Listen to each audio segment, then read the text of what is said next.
আসসালামু আলাইকুম। রেশমা রান্না বান্না স্পট আবার একটি নতুন রেসিপি নিয়ে আপনাদের সামনে চলে এলাম।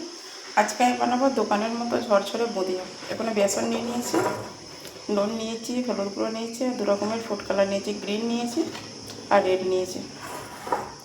এর মধ্যে আমি নুন আর হলুদ গুঁড়ো দিয়ে নর্মাল যে পানি খাই দিয়ে একটা পাতলা ব্যাটার বানিয়ে নেবো।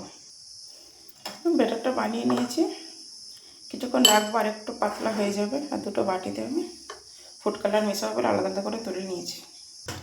কড়াটা বসিয়ে দিয়েছিলাম, আরও পানি দিয়ে শিরার জন্য চিনিটা দিয়ে দিচ্ছি।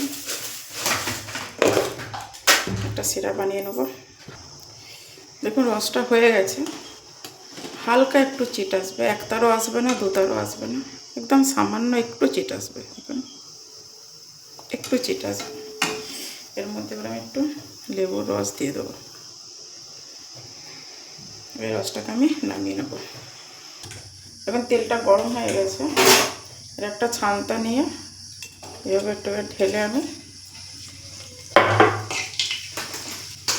এভাবে গলাবো। দেখুন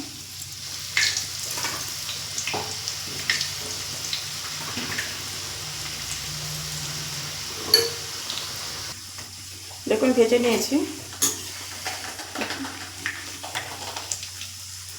এটাকে এর মধ্যে তুলে নেবো। এখন মানে রসের মধ্যে মিশাবো না, কারণ রসটা এখন গরম আছে,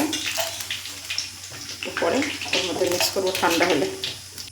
এভাবে সব বুঁদিয়াগুলো এরকম লাল লাল মতো করে ভেজে নেবো। দেখুন বুঁদিয়াগুলো সব ভেজে নিয়েছি, এবারে রসের মধ্যে ডুবাবো। দেখুন রসটাও ঠান্ডা হয়ে গেছিলো, এবার আমি ঢেলে দিলাম এর মধ্যে। আধ ঘন্টার জন্য এটা আমি এবারে রেস্টে রেখে দেবো। আধ ঘন্টা পর ফিরে এলাম। দেখুন রসটা পুরোটাই মাপ ছিল, একদম কতটা ঝরঝরে হয়েছে দেখুন।